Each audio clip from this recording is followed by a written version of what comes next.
자, 안녕하세요. 선생님입니다. 자, 오늘은 96쪽 유학의 발달과 역사서의 편찬 공부해 보도록 하겠습니다. 자, 먼저 유교란 무엇이냐? 유학이 바로 우리가 유교를 이야기하는 거죠. 이 유교를 만든 사람은 바로 누구냐면 공자님이죠. 공자님이 바로 이 유교를 이야기했어요. 인간답게 살려면 어떻게 살아야 되느냐? 또 우리가 살아가는 사회에는 어떤 것들이 있어야 되느냐? 공자님이 말씀을 하셨고요. 또 유교를 또 발달시킨 사람이 맹자 이런 분들이 있습니다. 그래서 유명한 사람은 공자와 맹자. 그 다음에 유교는 어디서부터 온 학문이라고 볼 수 있죠? 바로 중국으로부터 온 학문이죠. 그 다음에 바로 유교에서 중요시하는 게 무엇이냐라고 생각을 해보면 바로 임금에 대한 충성, 그 다음 부모님에 대한 효, 알겠죠? 그 다음에 인간사회에 자비롭고 어진인 이런 것들을 중요시하고, 그 다음 사람 간에 의리가 있어야 한다. 그 다음 인간에게는 지혜가 있어야 하고, 그치? 그 다음 사람 간에 서로 신뢰도 있어야 된다. 뭐 이런 것들을 굉장히 중요시한 거라고 볼 수 있겠죠. 또 그 다음 인간 사이에는 뭐가 중요하다? 예절이 중요하다. 그러니까 우리가 여전히 선생님 만나면 안녕하세요 선생님 인사하고 이런 게 유교의 문화가 남아있기 때문이다. 이렇게 봐주면 되겠죠. 또 그 다음에 그 나라의 역사를 기록하기 위해 역사서를 편찬한다. 보통 이 역사서는 이제 그 나라의 전성기라든지 이럴 때 많이 만들기 한다. 그렇죠? 자, 그러면 한번 알아보도록 하겠습니다. 먼저 유학을 먼저 보시면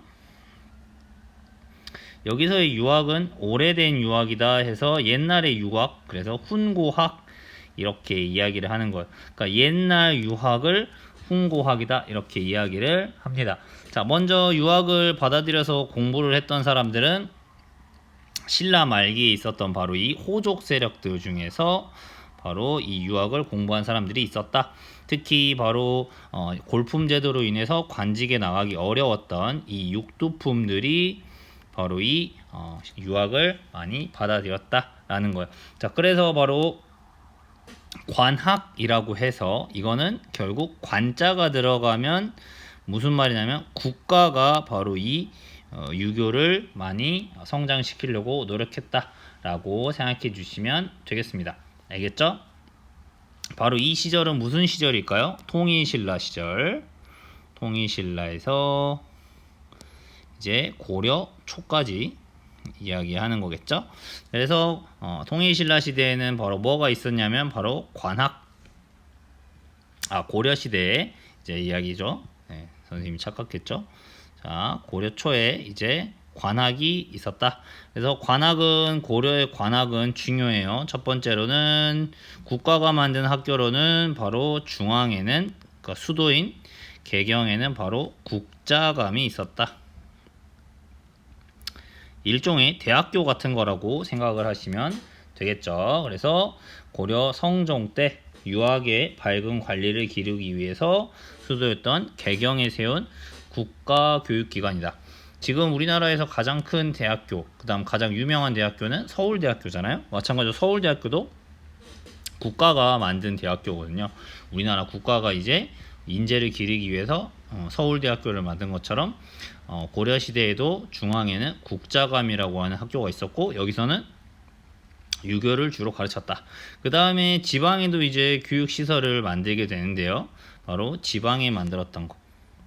각 지방에는 학교를 세우는데 이 유교를 가르치기 위해서 향교라고 하는 교육기관을 세웠다. 이렇게 봐주시면 되겠습니다. 알겠죠? 자, 여기서 이제 초반에 있었던 역사서는 존재하지 않는다. 실록, 고려 왕조도 실록이라고 해서 왕이 어떤 일을 했는지 어떤 행동을 했는지 실록을 만들었다고 하는데 전해지지는 않는다. 많이 쓰지 않았다 이런 걸 볼 수 있죠. 그 다음 이제 이 호족들이 바로 뭘로 성장하죠? 바로 문벌 귀족으로 성장하죠. 이들이 바로 문벌 귀족이 됩니다.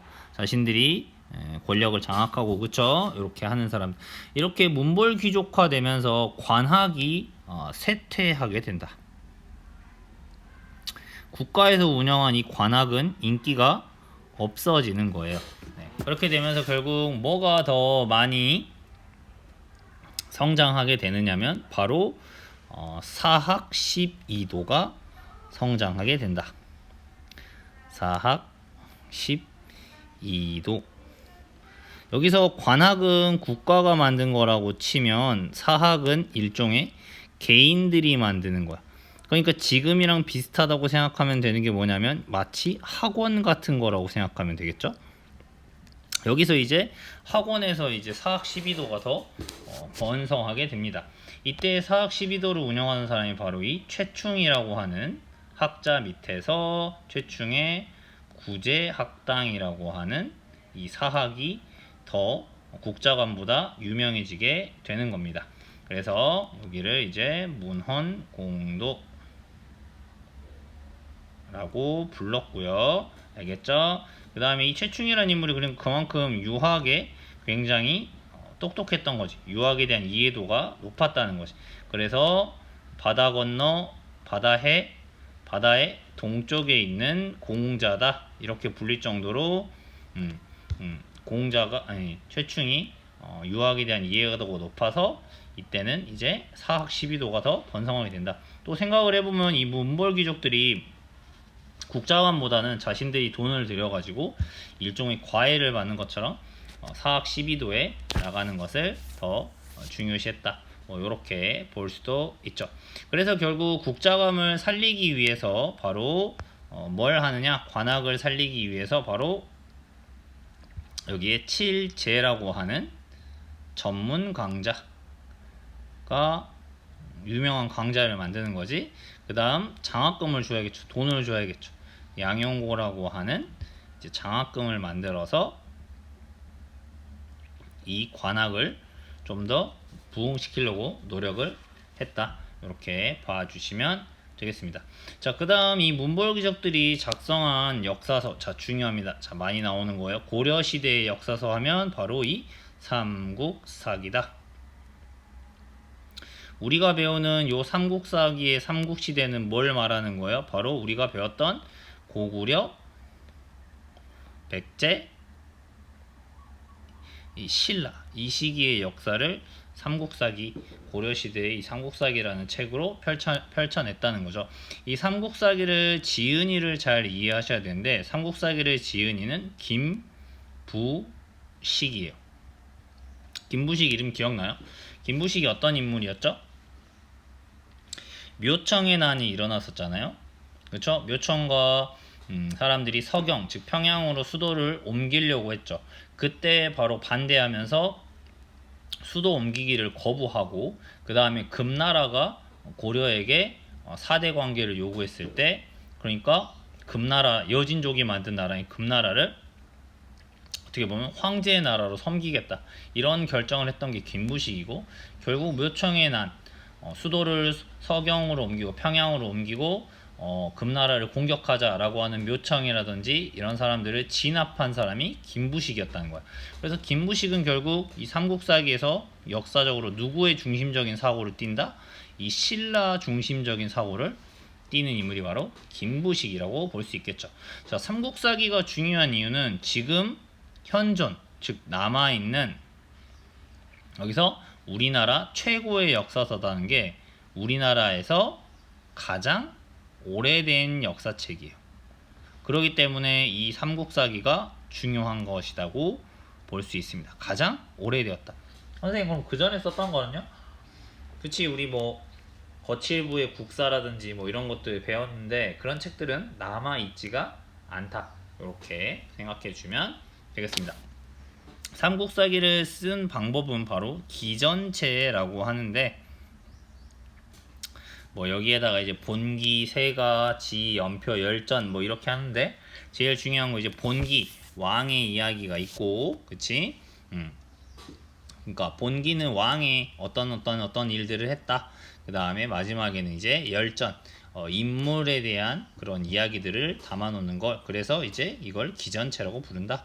이 정도를 알아두시면 되겠습니다. 과거 역사책에서는 이렇게 기전체로 했던 것들이 많기 때문이에요. 알겠죠? 자, 그 다음 이제 여기서 이렇게 유학도 발달하고 역사서도 만들고 하다가 이제 이런 학문들이 침체하는 시기가 오죠. 바로 그때가 몇이야? 1170년. 무신 정권이 들어서면서 이제 저 문벌 귀족들이 다 죽임을 당하잖아요. 그 다음 또 이 무신 정권은 결국 누구의 침입에 의해서, 몽골의 침입에 의해서 무너지고 나라가 어려워지다 보니 결국 마찬가지로 유학도 위축되게 된다. 많이 발달하지 못하게 된다. 한편으로는 또 이때 바로 역사책들이 만들어지겠죠. 왜? 위기를 겪으니까. 그래서 이때 바로 해동 고승전, 이렇게 각훈이라는 사람이 썼던 이런 해동 고승전이라는 책이 나온다. 그래서 여기 책은 말 그대로 우리나라 고승 스님들, 그러니까 오래된 스님들의 이야기를 정리한 것이 바로 이 해동 고승전이다. 이렇게 보시면 되겠고요. 그 다음에 이규보가 지은 동명왕편이 있네요. 동명왕편, 이걸 지은 사람은 바로 이규보라고 하는 사람인데, 이 동명왕이라는 사람이 누구냐면 바로 주몽을 의미해요. 고구려를 세웠던 주몽. 그러면 이제 뭘 중요시하겠다? 자주적인 우리나라만의 그런 기상, 고구려를 계승하겠다. 이런 것들이 잘 드러나 있는 책이라고 볼 수 있겠죠. 좋습니다. 자, 이렇게 되고요. 그 다음 시기를 지나서 이제 자 마지막 시기, 자 몽골이 결국 이제 원나라가 득세하면서 권문세족이라고 하는 세력들이 만들어진다라고 우리 배웠었죠. 그러면 이 권문세족들이 근데 너무 포악하게 자기들만 배를 불리고 농장을 늘리고 백성들을 괴롭히고 권력을 장악하는 못된 일을 하니까 이 권문세족을 비판하는 사람들이 생겨나. 이 사람들을 바로 뭐라고 불러? 신진사대부라고 불러요. 그러면 이 신진사대부들은 결국 무엇을 공부해서 권문세족을 비판하느냐? 바로 여기서 유교의 학문 중에 하나인 바로 중요한 게 성리학이라고 하는 것이 고려사회에 등장하기 시작해. 그래서 이 성리학을 처음으로 고려에 소개한 사람이 바로 원나라로부터 안향이라고 하는 사람에 의해서 고려에 성리학이 전달이 된다. 그래서 바로 이 성리학이라는 걸 누가 받아들이게 돼? 바로 이 신진사대부라고 하는 세력들이 이 원나라로부터 이 성리학을 받아들이게 된다는 거야. 무슨 말인지 알겠나요? 자, 요것을 이제 받아들이게 된다라고 봐주시면 되겠습니다. 자, 그 다음 밑에 이재현이 망건당 여공패설을 지었다. 이런 것까지는 시험에 이렇게 많이 나오지는 않을 것 같은데요. 네. 그래서 그냥 그런 게 있다 정도 알아두시면 될 것 같고, 그 다음 이제 고려 말기에 가면 삼국유사라든지, 자, 삼국유사. 이 삼국유사는 이련 스님이 쓴 것인데요. 여기에는 이제 우리나라에서 있는 각종 이야기들이 많이 담겨 있다라는 것이 바로 설화입니다. 그 다음에 여기에 나와 있는 제왕운기라는 책도 쓰는데 바로 이승휴라고 하는 사람이 썼다. 여기서 제일 중요한 건 결국 뭐냐면 요 두 역사책에 똑같이 우리나라 최초의 국가였던 단군 이야기가 이 책에 들어있다라는 것이에요. 알겠죠? 그래서 몽골의 침략과 원간섭기를 겪으면서 바로 삼국유사와 제왕운기에는 단군을 우리 민족, 우리나라의 최초 시조, 우리나라의 시작을 만든 사람으로 자주성을 강조하기 위해서 이 단군왕검의 이야기가 있다라고 이해해 주시면 되겠죠. 처음 보는 거라 조금 내용이 많긴 하지만 다시 한번 개념 복습. 고려 후기 안양이 원에서 뭘 들려왔다? 원나라에서 안양이라는 사람이 성리학을 들여왔다. 최충이 세운 무순학당은 문헌공도라 불리기도 했다. 바로 아까 최충이 구제학당. 고려 중기 사립교육기관인 사학 사학 12도. 개인들이 만든 사학 시비도가 융성했다. 예종은 관악지능을 위해서 국자감의 칠제라고 하는 전문 강좌를 만들었다. 김부식이 저술한 책 뭐다? 삼국사기. 맞아요. 현존하는 우리나라에서 가장 오래된 역사책이다. 이승윤은 중국과 우리나라 역사를 시로 표현한 책이 바로 제왕운기라고 하는 책을 고려 말에 썼다. 이 정도 알아두시면 될 것 같습니다. 자, 내용이 좀 많고 복잡하지만 그래도 보기로도 많이 나오고 하는 거기 때문에